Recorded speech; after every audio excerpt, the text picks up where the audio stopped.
Nossa mensagem hoje: nasce em mim e salva a minha vida. Esta deveria ser uma oração em que todos nós deveríamos nos inspirar. Tem um hino que diz assim: nasce em mim e salva a minha vida, né? Há um hino que é cantado. Na verdade, esse hino ele foi inspirado na oração de Davi, né? Davi, quando pede: ó Senhor, apaga minhas transgressões, cria em mim um novo coração, um espírito reto, né? Davi, ele estava pedindo que Deus o salvasse, que Cristo o salvasse. Então hoje é nosso tema: nasce em mim e salva minha vida. Irmãos, a morte é algo muito triste, né? Imagina um pai, uma mãe, né? Vendo um filho em estado terminal, às vezes no hospital, às vezes em coma. Como é que não fica a cabeça, né? De um pai, de um familiar, quando vê ainda mais uma criança, né, sofrendo, mas mesmo um adulto, né? Quantas famílias se afligem.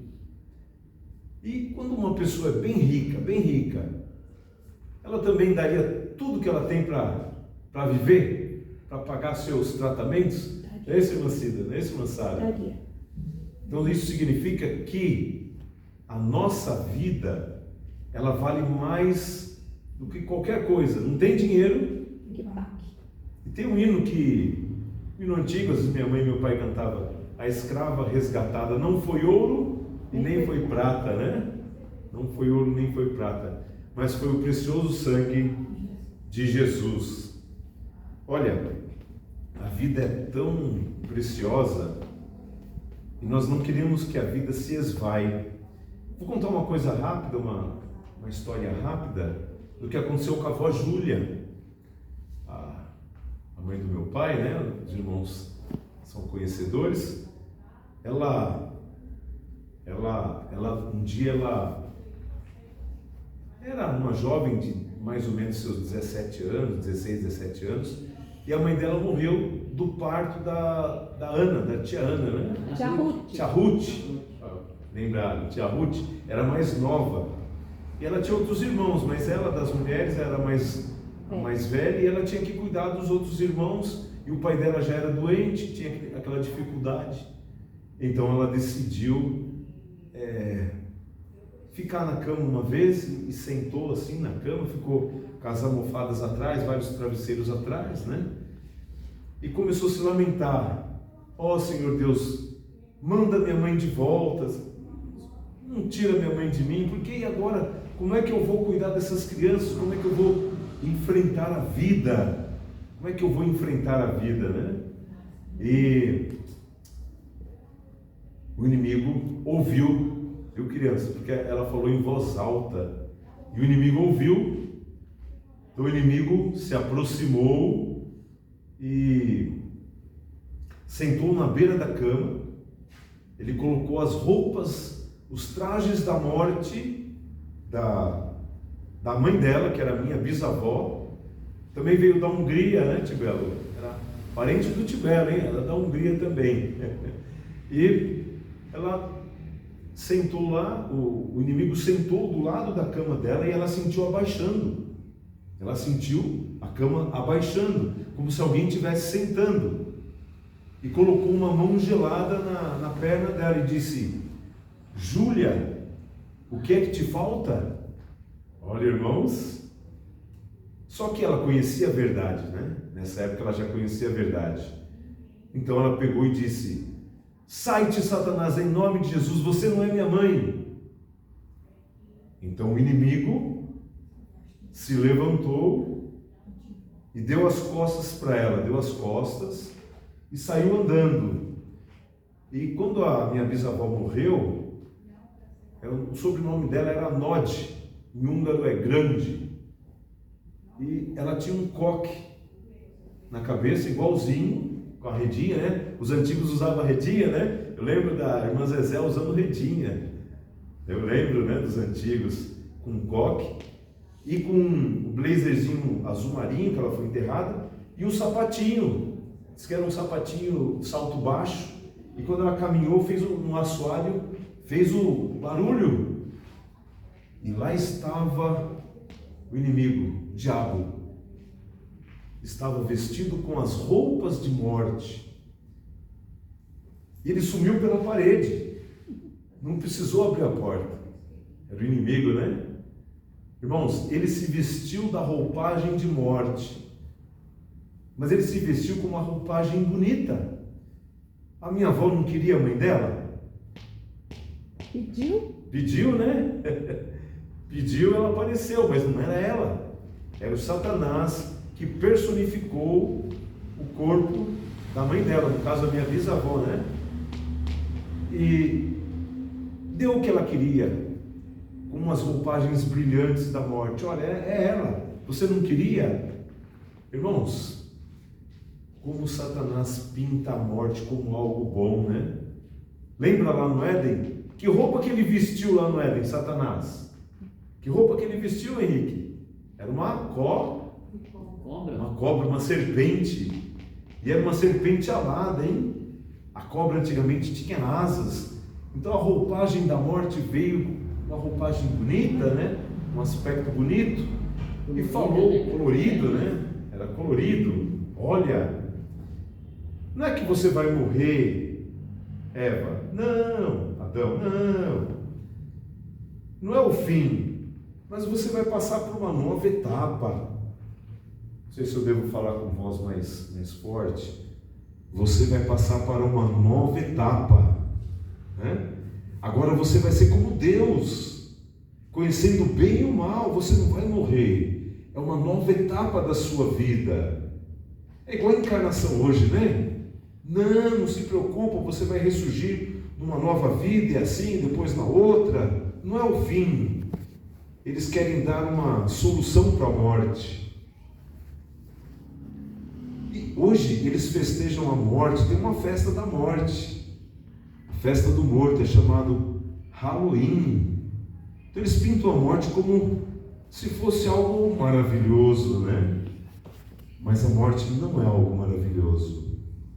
Olha, as consequências da morte, mesmo antes de morrer, nós vamos perdendo as forças, né? Imagina uma pessoa que tem saúde, vai perdendo as forças, vai envelhecendo, né? E os sintomas da morte também são as doenças. Quantas doenças afligem os seres humanos, né? Imagina uma pessoa que adquire uma doença de tireoide. Eu não sei se é o hipertiroidismo ou o hipotiroidismo. É uma que você pode engordar demais, por exemplo. E de repente você pode estar preso dentro daquele corpo, e esse corpo já não anda mais, esse corpo não se locomove, esse corpo às vezes você precisa fazer necessidades básicas, você tem um derrame, alguma coisa, alguém tem que te levar ao banheiro, né? São as fragilidades, as preliminares da morte. São sintomas que nosso corpo está morrendo. E depois, quando nós vamos para a tumba, que tristeza, né? Deixar essa vida, deixar a família.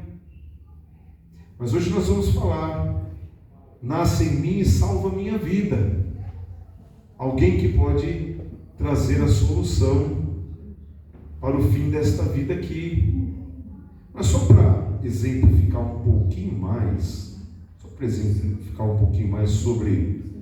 sobre esta morte, Paulo em 1 Coríntios capítulo 15, ele diz que a morte é o último inimigo a ser vencido, né? E o pecado também, né? Enquanto temos vida, nós vamos lutando contra o pecado, mas quando morremos, somente na manhã da ressurreição, quando Cristo tocar a sua trombeta de prata, então a voz do arcanjo Miguel, os que estiverem em Cristo vão ressurgir primeiro. Olha que lindo! Então vamos dizer adeus à morte. Mas é um trabalho, mesmo antes de Cristo dar um corpo glorioso, um corpo imortal, Cristo tem um trabalho para fazer por nós ainda. Ele precisa eliminar o pecado que há em nós. Paulo, no mesmo capítulo 15, ele diz que: miserável homem que sou, quem me livrará do corpo desta morte? Então, o nosso corpo é um corpo de morte. E Paulo diz assim: onde está, ó morte, a tua prisão, a tua vitória? Onde está, ó morte, o teu aguilhão? O que é um aguilhão?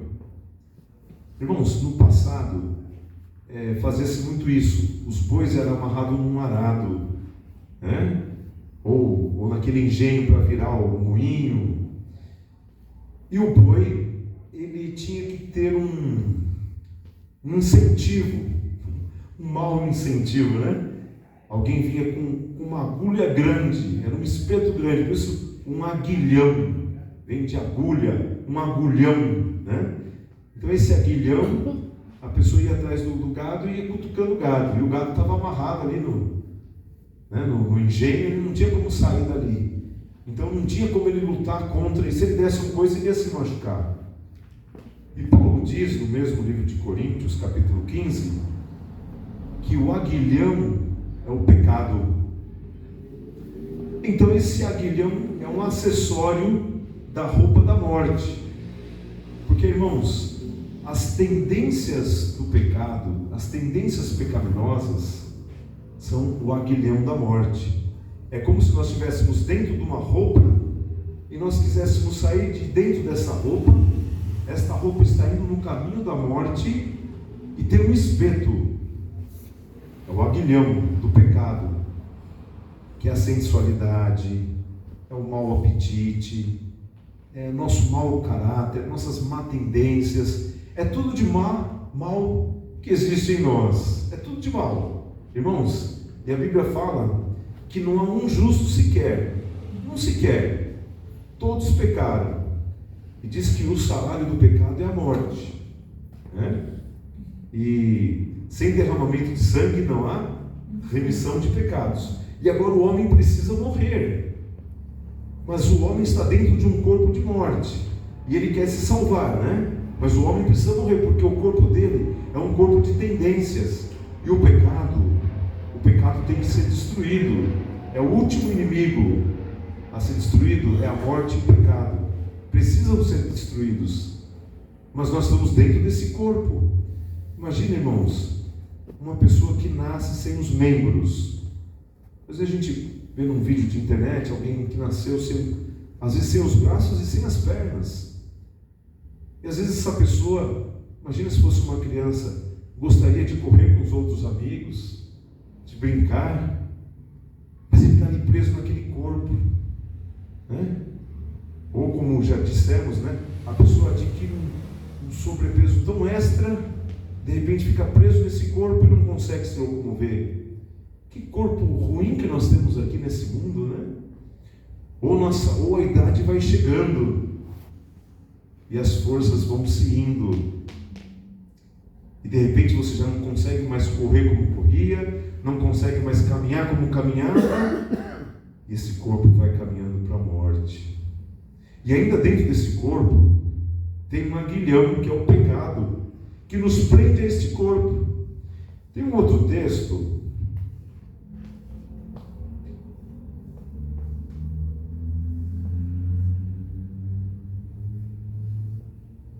eu não estou achando o texto aqui, mas o texto diz que, vamos ver se eu acho aqui, só um minutinho.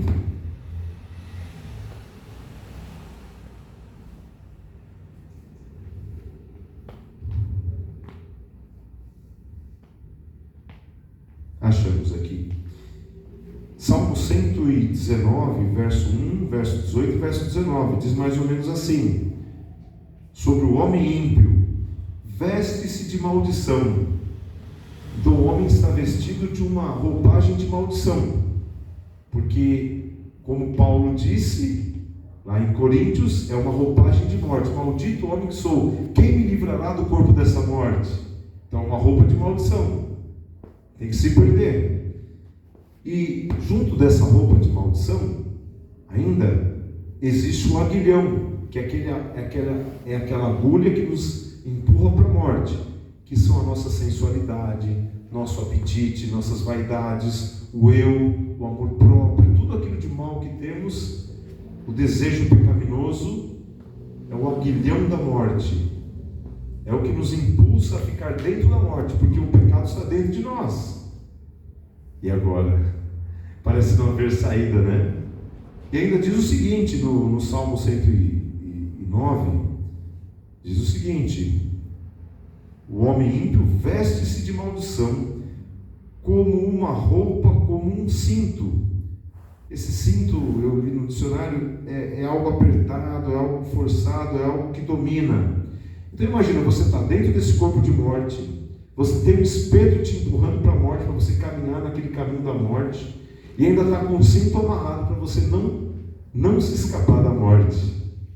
Olha que terrível é a situação do homem aqui no planeta Terra, depois que ele adquiriu o pecado. E agora? Como se escapar dessa situação? Quando nós éramos crianças, assim, ou mesmo no dia a dia, a gente ouve um ditado popular, né? Que Satanás ele tem um garfinho. E eu sempre achei que isso fosse só uma piada. Mas até que eu estudei o livro de 1 Coríntios capítulo 15 e vi que o aguilhão é justamente um espeto de tentações. Porque veja bem, as tentações nos fazem pecar. E o pecado nos prende na morte, porque o pecado tem que ser destruído. E todo aquele que ficar agarrado no pecado vai ser destruído junto. Mas o que é que nos prende ao pecado? O aguilhão. São as tentações que nos fazem estar em constante pecado. E ainda agora, em Salmo 109, diz que essa roupa de maldição carrega um cinto. Quer dizer, que é para nos prender sem escape. E Satanás está lá com seu garfinho, um espeto de tentações, né? A própria carne tem tentações, não precisa nem ser o inimigo, né? Embora o inimigo também nos tente. Por isso que nós devemos vencer o mundo, a carne e o diabo. São inimigos poderosos, mas está aí. E o maior inimigo é o nosso próprio eu, o eu pecaminoso, né? A carne mortal, a carne de pecado, o velho homem está dentro de nós. Então, estamos condenados à morte. Mas nosso tema: nasce em mim e salva minha vida. Davi, no Salmo 51, ele disse: Senhor, vamos fazer uma analogia como se Davi falasse assim: olha, Senhor Deus, eu estou dentro de um corpo de mal, eu estou dentro do corpo da morte, eu estou dentro de um corpo maldito, e dentro desse corpo há um espeto grande me empurrando para o pecado, são as minhas tentações, e ainda por fora desse corpo tem um cinto nesse corpo de maldição, que me aperta dentro dessa roupa de maldição, e eu não posso escapar, Senhor Deus. Imagina que Davi estivesse falando com Deus assim, né? E aí ele diz, Salmo 51, apaga minhas transgressões, cria em mim um coração puro e renova em mim um espírito reto. Davi estava clamando por um Salvador, mas não um Salvador como filho do homem que morre por nós e apaga nossos pecados, né? E perdoa nossos pecados e intercede por nós como um Salvador. Claro que ele queria isso também, mas ele queria mais. Ele queria um Salvador que pudesse entrar dentro dele um cirurgião. Como é que chama um cirurgião de coração mesmo? Cardiologista. Um cardiologista. Obrigado, irmã Sara. Ele queria que um cardiologista, um cirurgião espiritual, entrasse dentro dele e removesse aquele coração carnal, aquele coração de pecado, e agora concedesse para ele um novo coração, um espírito reto, puro. Porque, olha, igual Paulo, o bem que eu quero fazer, esse eu não faço. Olha, mas o mal está dentro de mim. Eu estou usando essa roupagem de morte aí. Uma tentação dentro de mim, que é o aguilhão. São espíritos que ficam me tentando e eu não consigo sair desse pecado. Quem será que pode ser esse médico, esse cirurgião, para remover essa roupa de pecado? Cristo, irmãos, ele é alguém completo. Cristo, ele, em sua humanidade, ele morreu por nós. Ele está hoje diante do Pai com suas mãos feridas, intercede por nós. Ou seja, ele está diante do Pai. Não precisa nós, seres humanos, nos apresentarmos diante do Pai para sermos perdoados. Mas Cristo, ele não faz só isso por nós. Ele, como Filho do homem, ele morreu e fez isso por nós. Mas Cristo, em sua natureza divina, é aquele Salvador que está apagando os pecados. O que é apagar os pecados? É apagar o velho coração, é remover o velho coração. E Cristo faz isso em sua natureza divina. Então Cristo, ele age como homem ao nos perdoar, mas ele age como divino também ao fazer um transplante. Ele é um cardiologista espiritual, celestial. Às vezes, irmão Celso, nós falamos assim: olha, vamos orar para que a mão, Fátima, a mão do médico guie aquele médico para que salve aquela pessoa. Mas, irmãos, muitas vezes o próprio céu pode estar ali guiando mesmo, sabe? E interagindo na salvação. Agora, Cristo faz um transplante espiritual dentro de nós. Não é que ele vai tirar o coração, viu, Henrique? É verdade, não é isso. Quando nós falamos coração, é a nossa mente. Irmãos, eu não sei se vocês já ouviram algum psicólogo, pessoas que estudam sobre a mente, diz que tem uma parte da mente que ela mexe com a locomoção do corpo, né? A mente, ela um lado direito para o lado esquerdo. Tem uma parte da mente que é a mente racional. Tem uma outra parte da mente que é uma mente, a parte das emoções. E também tem uma parte da nossa mente que é uma parte espiritual. É por onde Deus se comunica com o homem. E nessa... Não, só um detalhe. O relógio está certo ali no fundo, né? Só para mim me acompanhar com as horas. 7h35, é isso, né? Tá ok. Irmãos, Cristo, ele faz uma cirurgia em nossa mente, bem naquela região espiritual. Porque às vezes o espírito do inimigo está em nós.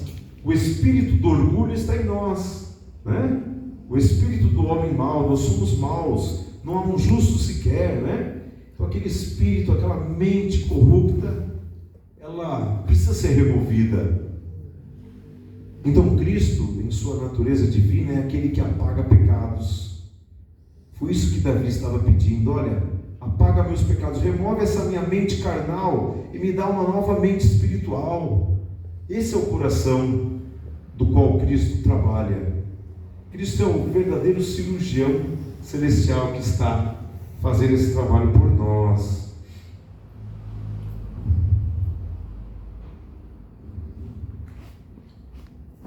Em 1 Coríntios 15, verso 45, fala como Cristo trabalha em nós, e que natureza ele usa para fazer esse trabalho em nosso coração. Porque ali, em 1 Coríntios 15, no verso de 54 ao verso 57, fala de uma vitória do pecado e da morte por Jesus Cristo. Então, como é que ele faz para remover, em que natureza ele vem para remover esses pecados de nós? Em 1 Coríntios 15, 45, fala que Cristo é o último Adão. ele foi feito Espírito vivificante. Analisemos uma coisa: Jesus, como Filho do homem, ele é humano, mas Cristo, em sua natureza divina, ele é igual ao Pai, ele também é Espírito, e de acordo com 1 Coríntios 15, 45, ele é um Espírito vivificante. Então é ele que vem vivificar o nosso interior. Nós temos um hino, né? Vivifica nossas almas, ó divino Salvador. Então nós temos um divino Salvador. Nota que Cristo nos salva por fora. Ao morrer na cruz, ele se apresenta em nosso lugar diante do Pai, como homem, como Filho do homem, quando ele nasceu ali de Maria. Mas ele, como Filho de Deus, ele faz uma salvação interna em nosso interior. Irmãos, isso é maravilhoso sabermos que tem um Deus que vive em nós, um Cristo que vive em nós através da sua natureza divina. Ele como um Espírito também. Nós temos o Espírito do Pai que trabalha por nós, irmãos, incansavelmente. Mas nós também temos o Espírito do Filho que também trabalha por nós. Tanto que em Gálatas 2, verso 20 e 21, Paulo diz assim: não vivo eu, mas Cristo vive em mim. E Cristo vive em mim nesse corpo. Esse corpo que agora eu vivo é Cristo que vive em mim. Mas como é que Cristo vive nele, se Jesus é o Filho do homem e ele está lá no céu, restrito em seu corpo humano? É porque Cristo também é um Espírito vivificante em sua natureza divina. É assim que ele vem e faz o trabalho em nosso interior. Romanos 7 e Romanos 8 é uma sequência. Às vezes nós estudamos Romanos 7 e esquecemos que a sequência está no 8, porque eles, quando vão confeccionar as Bíblias, eles dividem em capítulos, mas é uma sequência. Ali em Romanos 7, Paulo está dizendo que existe uma lei dentro dele, e que essa lei dentro dele é chamada uma lei de pecado. É aquilo que já dissemos, né? Ele diz assim: olha, o bem que eu quero fazer, esse não faço, mas o mal está sempre diante de mim. Então essa é uma lei que imperava dentro dele. E ele fala: sou escravo do pecado, porque o pecado habita em mim. Ele diz ainda: pois não faço o bem que quero, mas faço o mal que não quero. A lei do pecado está guerreando contra a lei da minha mente. Ou seja, tinha uma guerra espiritual. Enquanto a mente pensante, a mente espiritual queria fazer o bem, mas aquela carne de pecado, a carne maldita, o corpo de pecado, que tem um aguilhão dentro dela, um aguilhão de tentações empurrando ele para a morte, ainda está preso dentro de um cinto. Isso fazia com que Paulo não conseguisse atender o espírito dele. Ele, volta e meia, estava se jogando na carne de novo. Porque aquele corpo de morte, um corpo maldito, um corpo cheio de tentações, de tendências, era muito difícil para ele. Ele não conseguia. Então Paulo agora dá uma saída. Isso está em Romanos 8:2. Porque Romanos 8 é a continuação de Romanos 7. Então, para entendermos isso, temos que pegar os dois capítulos. Há alguns capítulos que tem um tema assim: nova vida debaixo da graça. Mas outro capítulo diz: vida pelo Espírito. E lá está dizendo o seguinte: porque a lei, Romanos 8:2, porque a lei do Espírito de vida em Cristo me livrou da lei, ou seja, me livrou das tendências do pecado e da morte. Então a lei do Espírito de vida em Cristo. Olha de novo Cristo aqui como aquele Espírito vivificante que habita em nós e vivifica nosso interior, né? Uma nova Bíblia Vida, ela fala mais ainda. No mesmo verso ela diz assim, uma nova versão. Portanto, o poder do Espírito doador da vida. Aqui Cristo é chamado de Espírito doador da vida. Porque Cristo no céu era um Espírito e Ele encarnou. Ele encarnou para morrer como homem aqui, né? Então Ele teve que doar a sua vida pelos nossos pecados. Mas Ele continua sendo um Espírito ainda. Porque Ele tem que trabalhar em nosso interior também, assim como Ele trabalha por fora. Nós estamos repetindo várias vezes, porque a repetição faz a gente gravar, né? Entendendo e gravando, mas nós vamos usando textos diferentes para falar a mesma coisa, para ver que não é um texto só de base, mas são vários textos para a gente ir gravando e vermos, né? Agora no verso 9 diz assim: mas vós já não estáis mais na carne, se o Espírito de Deus, se o Espírito de Cristo habita em vós. Se Cristo está em vós, o corpo, né, que é o pecado, está morto. Mas o Espírito é vida por causa da justiça. Mas recebeste o Espírito de adoção, pelo qual clamamos Abba, Pai. Então aqui, Paulo, em Romanos 8, ele diz a saída da carne. O mal que eu queria fazer, aliás, o bem que eu quero fazer não faço, e o mal está sempre diante de mim. Isso só vai ser quebrado quando o Espírito do Filho for enviado para nós. Quando Cristo, em sua natureza divina, reinar em nosso coração, olha, Ele vai fazer uma cirurgia, vai tudo acabar. Todo o pecado vai ser extinguido, né?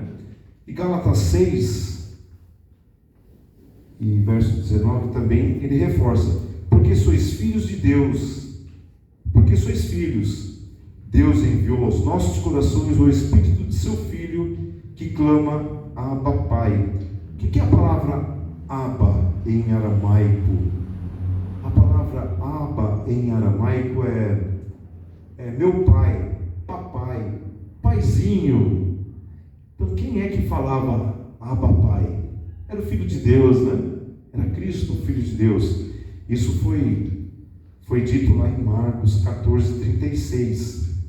Abba, Pai. Ele falou: paizinho, afasta de mim esse cálice, mas seja feito a tua vontade.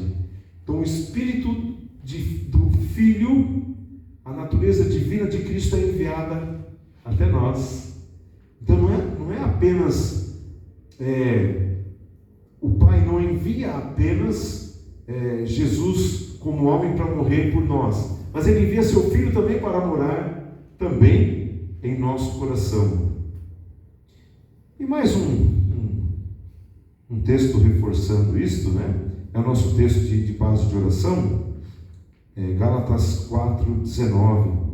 Meus filhinhos queridos, estou sofrendo dores de parto. E ainda diz, é uma versão que diz assim, estou sofrendo dores de parto como uma mulher, e continuarei sofrendo até que Cristo seja formado em vós. Outra versão diz: seja plenamente desenvolvido em vós. Uma outra versão ainda diz: esteja vivendo em vocês. Então o apóstolo Paulo diz que estava com dores de parto, porque a angústia dele é que os cristãos tivessem Cristo vivendo em seu interior, para que Cristo fizesse essa reforma interior no coração dos crentes. Irmãos, Cristo só vai voltar para nos trazer um corpo glorioso. O mesmo capítulo 15 de Coríntios diz que Cristo ele vai tirar o nosso corpo corrupto e vai dar um novo corpo sem corrupção. Quando Cristo voltar, aquele corpo mortal, esse corpo corrupto, será um corpo imortal e será um corpo glorificado, igual o corpo que Cristo tem lá no céu agora. Só que antes que isso aconteça, Deus tem que enviar o Espírito de Cristo, Cristo em sua divindade, o Cristo divino, para viver em nós e fazer essa reforma em nosso coração, tirar a corrupção do nosso coração, para que então possamos receber um corpo incorruptível. Só assim, irmãos, só assim. Em João 6, houve uma confusão ali. Cristo tinha acabado de repartir os pães. Olha, Henrique, que interessante essa historinha. Porque ele estava lá com a multidão e o povo estava com fome e deu pão. Então Cristo aproveitou a deixa, né? E fez uma analogia. Olha, eu sou o pão vivo que desceu do céu. E agora vocês têm que comer de mim. João 6, né? Vocês têm que se alimentar de mim. Eu sou o pão vivo que desceu do céu.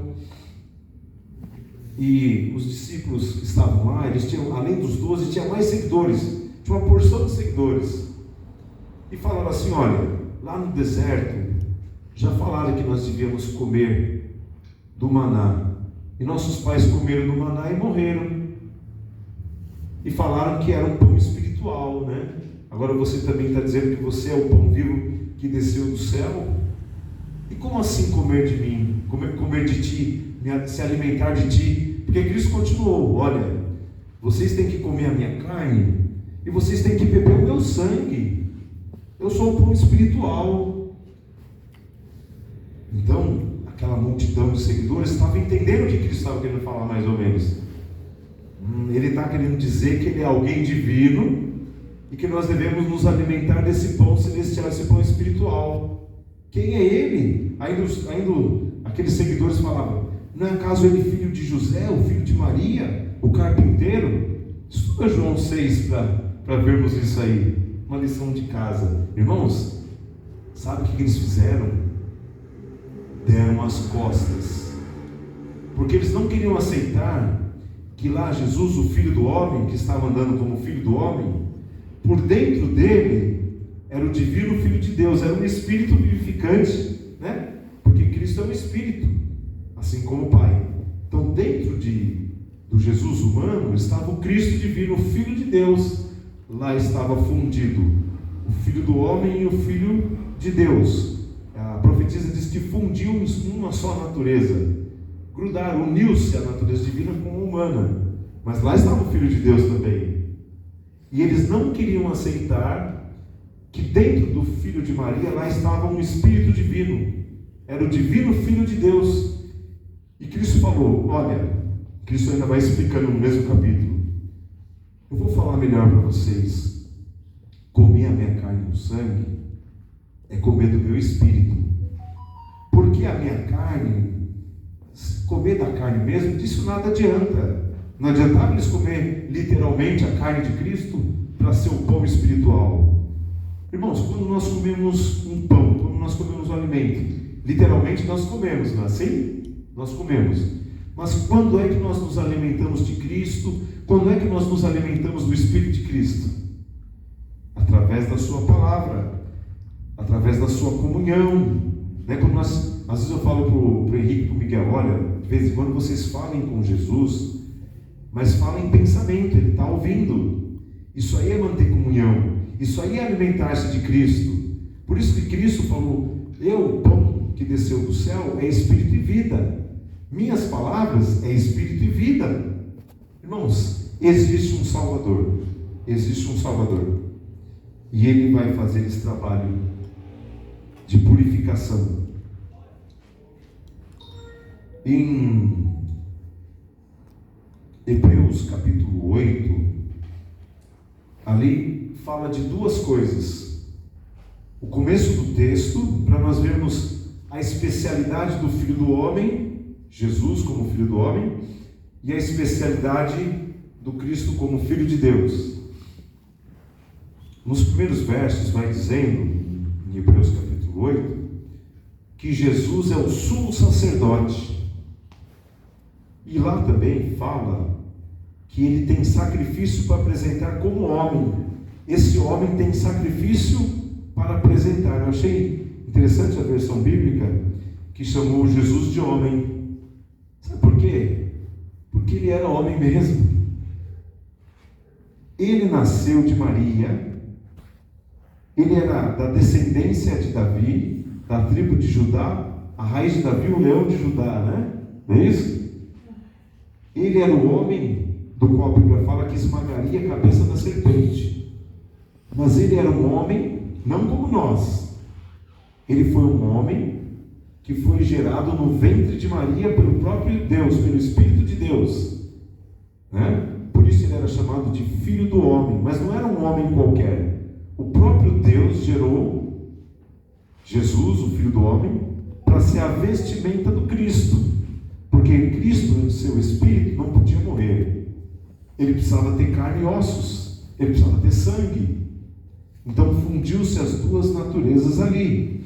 Então Hebreus começa falando de Jesus em sua humanidade. Então Jesus em sua humanidade, ele está lá no céu, e ele tem sacrifício para oferecer, ele tem sangue, ele tem mãos furadas. Mas no mesmo capítulo 8 de Hebreus, quando nós chegamos no verso 10, fala que Cristo é o autor, é o mediador de uma nova aliança em nosso interior. O que Cristo faz como autor de uma nova aliança em nós? Diz que ele está escrevendo a lei de Deus em nós. Ele remove o nosso coração de pedra, ele traz um novo coração, é um novo homem, né? Remove aquele coração sujo, aquela mente suja, e escreve a lei de Deus em nós. Eu fui no dicionário para ver o que é uma aliança. Sabe quando o homem e uma mulher casam, e aqui no mundo há um costume de colocar uma aliança nos dedos, né? Para mostrar que foi unido em um só. O homem e a mulher é um só. É o que Deus diz, né? E o homem e sua mulher serão uma só carne. Então, o mediador de uma nova aliança. Aí diz que, no dicionário, que a aliança é uma fusão, é uma coalizão, é uma união. Sabe o que é uma fusão? É o mesmo ato de fundir-se. Você pega o coração humano, a mente humana, cheia de pecado, e você derrete ela com fogo do ourives. Olha aí o cirurgião celestial. Ele pega o fogo do ourives e derrete nossa mente pecaminosa. Derrete aquele nosso corpo de morte, cheio de tendências, com aguilhão, aquele corpo maldito. Derrete então a nossa mente, aquela mente carnal, aquele coração mau. Derrete.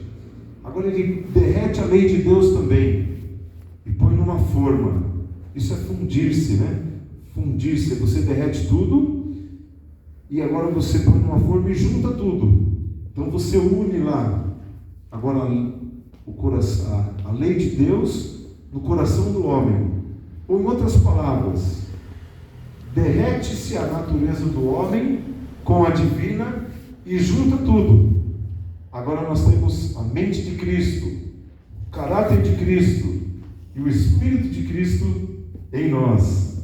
Isso é ser o autor de uma nova aliança. Irmãos, encerrando, né? Já faltam 5 minutinhos, vamos começar a encerrar. Irmãos, Cristo ele tem uma representação. Ele diz que ele é a videira e nós somos os ramos. Irmãos, a vara ela só produz frutos porque ela está viva. Mas por que ela está viva? Porque ela está ligada à videira. Se nós pegarmos a vara e quebrarmos ela e jogarmos no chão, passa os dias ela seca, né? Ela não tem utilidade. Então a vara só produz vida frutos se ela tiver vida, mas ela só tem vida se ela estiver em Cristo. Irmãos, Adão e Eva foram excluídos da árvore da vida. É por isso que eles passaram para a morte.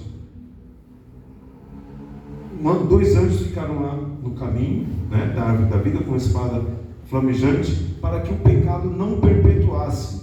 Esse corpo de morte, esse corpo maldito, tem que ir para a morte. Esse corpo de pecado. Maldito o homem que sou, quem me livrará do corpo da morte? Mas quando Cristo remover essa maldade interior, então Ele vai nos conduzir de novo à árvore da vida. Irmãos, é dito lá em Apocalipse que essa árvore da vida, ela dá 12 frutos de mês em mês. E que as folhas das árvores, dessa árvore da vida, é para a saúde das nações. Ninguém vai mais ficar doente, irmãos. Ninguém vai mais envelhecer. ninguém mais vai ter aquele corpo de pecado que está sendo empurrado para a morte, cheio de tentações, com aquela ponta agulha do garfo de Satanás nos empurrando para a morte. Irmãos, será maravilhoso. Apocalipse 22:14. Bem-aventurados, ou em outras palavras, abençoados são aqueles que praticam seus mandamentos, para que eles tenham direito à árvore da vida e possam adentrar pelos portões da cidade. Irmãos, os que estiverem vivos em Cristo, aqueles que tiverem comunhão com Cristo, aqueles que comerem da sua carne e do seu sangue, aqueles que se alimentarem do pão vivo que desceu do céu, são aqueles que têm comunhão com o Espírito de Cristo. Quando Cristo, em sua natureza divina, vive em nós, isso é alimentar-se de Cristo, isso é estar em comunhão com Cristo. Irmãos, quando isso acontecer, nós vamos fazer parte de novo da árvore da vida, e nem vai ficar mais doente quando nós voltarmos a comer da árvore da vida. Olha, Adão e Eva, irmã Sara Montebello, Adão e Eva, Celso e Fátima, Adão e Eva, todos nós aqui queridos, vão ficar maravilhados ao serem restituídos novamente à árvore da vida. E tem um texto que a gente fala que o primeiro Adão vai ter um encontro com o segundo Adão, né? O segundo Adão, que é Cristo, esse Espírito vivificante, vai ter um encontro com o primeiro Adão. E diz que o segundo Éden restaurado agora, irmã Sara, vai ser mais belo do que o Éden da criação. O da restauração é mais bonito. Irmãos, que Deus, que Jesus Cristo, o seu Espírito, possam habitar em nossos corações. Amém. Amém.